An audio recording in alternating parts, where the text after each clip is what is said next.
everybody. Welcome to Tool Talk. This is Heather. And I'm Amber. And we are here to talk about all things fun and exciting in the nutrition line today on this season 3. Yes. So today is all about the process. The process. So as we discussed on the last episode, Heather was getting very antsy about the process. Oh, the process is scary, especially if you don't know what the process is going to look like. If I can read a bullet point, I'm okay with the process, but this one doesn't really have a bullet point so much. So again, during our workout, we do a lot of talking during our workout. And so she says that to me. She's like, if I understood the process, I would feel better about this. And I'm like, So I'm one of those people where it takes me a while to kind of work through things sometimes to get my words in the right place. So I come home and I'm thinking about it. I'm like, I really need to give her some information about this. So I send Heather a little email and I'm like, all right, let me give you some thoughts on the process to try to help you. So the first thing that I said is that, it really depends on you, Heather, what you want out of it. So during this whole process, it can change at any time. If you decide like, hey, I'm happy where I am, this is where I want to stop, that's up to her. It's not my goal, it's her goal. Even though I'm her coach and I'm going to help guide her through this, it's not about me, it's about her. So I did tell her that, and then I went through some of the things. And then she had mentioned a timeline. And the truth about it is you really can't put a timeline on this stuff. Now, listen, I know I've done 4-week challenges and 6-week challenges and things like that. For most people, it's helpful to have that time that they know they're going to have to focus on it. But for what Heather wants to do, it's really how her body responds. There's a lot of things that we look at, some feedback from her body and how, she's sleeping, how she's feeling over a consistent time period, not like looking at one day. So that was something I told her. There really is no timeline. I can kind of map out a timeline for you, but you may follow it, you may not. You may get there faster, you may get there slower. Well, I would like to interject here. Yeah, I think it's very interesting that the industry, meaning the weight loss industry, if you will, has made this defined by time. Mm-hmm. So if anybody is looking to lose weight, get leaner, eat differently, or whatever, everything is driven by time. Yeah. And so that's initially what we want to go to. Is so I'm thinking, all right, well, I'll give this till the first of the year, and it's October. And it's funny, but that's just initially where our mind goes. How long am I going to have to do this? And that is where most people get tripped up. It's not how long you have to do this. It's how you're going to change what you're doing for the rest of your life. I mean, I preach this stuff all the time. I tell people this is a lifestyle change, not a diet for whatever, so many weeks. But it is so easy, even for me, to fall into that line of thinking that you need to just be on this course for 3 months. And then once you've hit that mark, then you are off and everything is great. And that is not the case by any means for anybody. This is again a lifestyle change that I am wanting to embrace. And I think my hope now is, several days after processing this, is that I will embrace new things that I didn't do before that will help me maintain success forever. Right. And that's the part where I think a lot of people struggle to get to, is that these are things that I have to do, that I'm going to do to change to be better. Yeah. You become a new person. Yes. You can't do these types of transformations without becoming a new person, or else you will always go back. If not more negative. So you won't even go back to 0. You will go back to negative. So add weight to that. And that's how this just keeps going over and over and over for people. Yeah, because you're going to go back to what's comfortable. Absolutely. Right? And what you are trying to do is make your healthy living and lifestyle choices your new comfort level. Comfort. That's right. It's uncomfortable right now. Absolutely. But eventually it will become comfortable yes. because it's just what you do. Yes. Right? And I have so many examples that I can share that I will share through this whole thing of things that I have gone through and initially thought, I don't like this. I am not going to do it. And I'm doing it. Yes. And I'm still alive and I'm not grossed out. I'm not throwing up. I don't have hives, all of the things. You're still with us. Yes. It's all good. Yes. So that is something. So if you are on a journey, it's okay to set goals. Yes. To have something to look forward to, like in a timeline. But also, it's just your body is not going to respond like you think it is. And because Heather is perimenopausal, her body is going to respond most likely however it wants slower. to. Yeah, however it wants to, much slower than it would have when yes. you were 20. Right. That's just the fact of the matter. Yes. It's going to respond, yes. but it's going to yes. take time. Absolutely. And since we mentioned, I've been on my own journey. I started in April of 2024. We're in October of 2025. Mm-hmm. So this is something I've been working on over a year now. Right.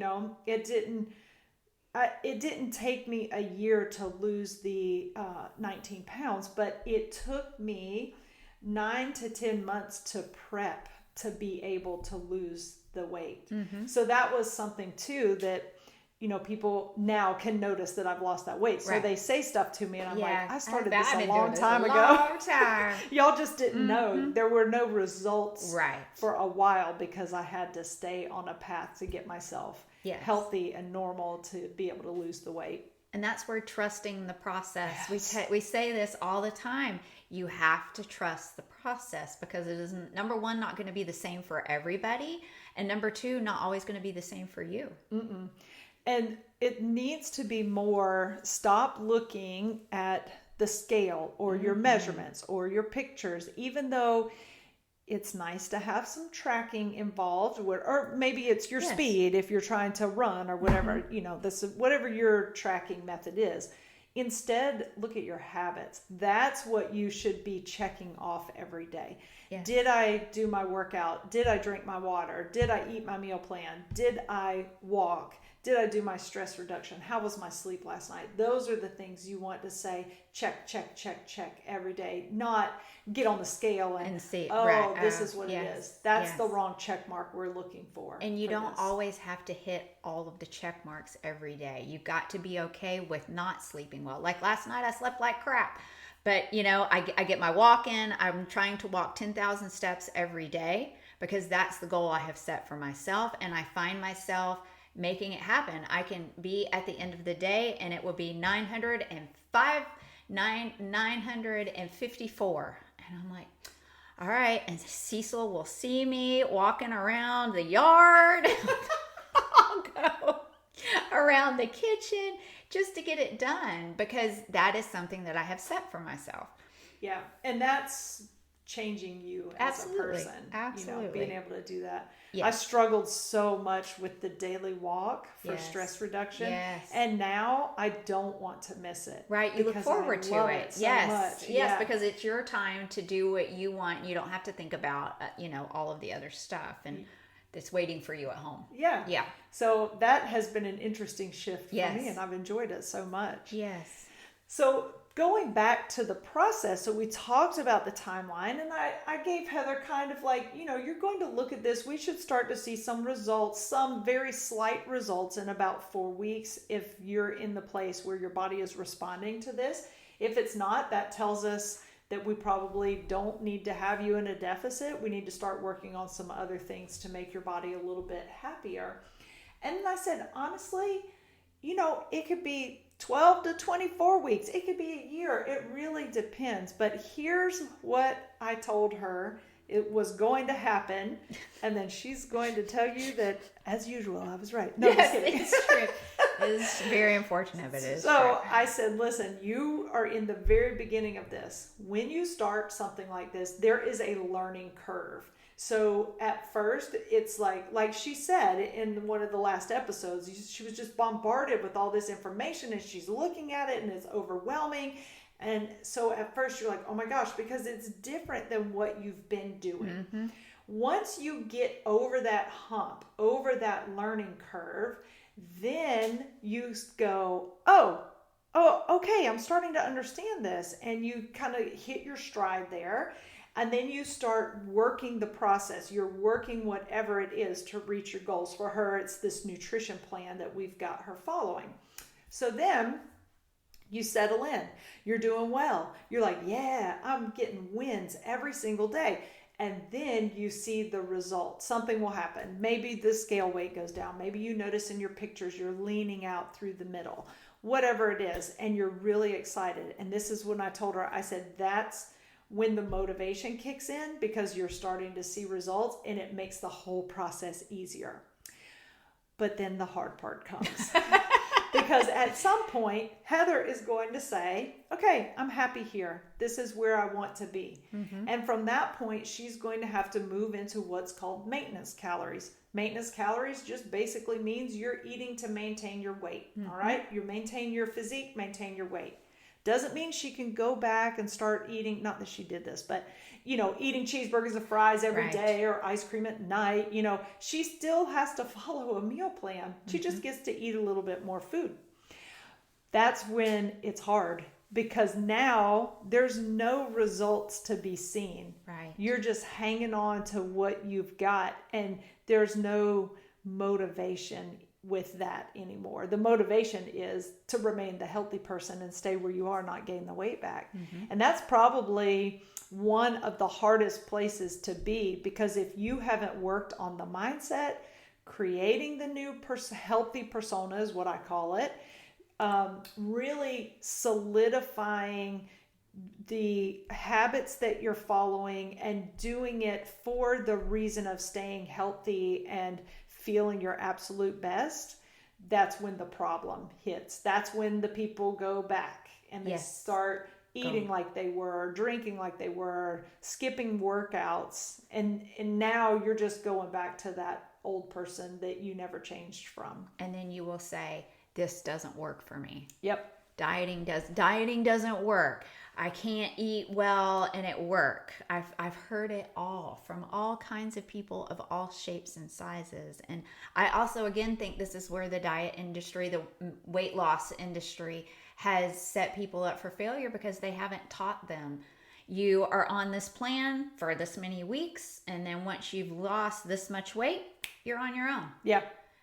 And they're not prepared. They're not even anywhere close to being, well, what do I do with myself now? Mm-hmm.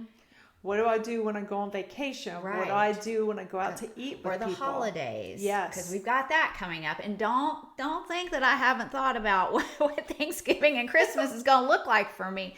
But I have come to the place now where I know that I can make it work, and I will still be able to enjoy all of the things that people enjoy during the holidays. It's just going to be tailored more to what I need to be doing, instead of, just haphazardly following everybody else. Yeah, the haphazardness is not getting you anywhere. No. And I do want to make this comment, because Heather and I both have discovered this ourselves. We were talking about this the other day. When this becomes your life, so I'm just going to be blatantly honest. I knew for a long time that I needed to give up alcohol. I've said this before. I don't have an addictive personality. It's not that. It's just that it was not making me feel good. And I knew that it just, once you go through perimenopause and postmenopause, it just is not helpful at all. It affects you differently. Yes. It hits a little different. Yeah, it does. And I was like, no, I don't have a problem with alcohol. I don't have to be one of those people that never drinks, because sometimes I want to drink. And it was really interesting that when I went on my meal plan, of course, alcohol is not a part of that. Mm-hmm. It was very easy for me to not want it, mm-hmm. right? And then when you don't drink and then you do have something to drink, you're like, man, this makes me feel like crap. Why am I doing this? So I had kind of pushed against it for a long time, and now it's not even a big deal. It's like I don't miss it at mm-hmm. all. And that has been a great change for me. And just also like going out to eat. there are certain things that I'm like, I'm not going to order that because I know how many calories are in it. My taste buds have changed. I don't feel like I'm left out from things. It's just, I'm fine. If everybody else is drinking, more power to them. And actually what I notice now with the alcohol is, listen, I'm loud and crazy anyway, so it just makes me worse. And so I realize like how people act, and I'm thinking, oh, I don't want to act like that again because I do not need to be unleashed. It can be embarrassing. I don't need to be unleashed.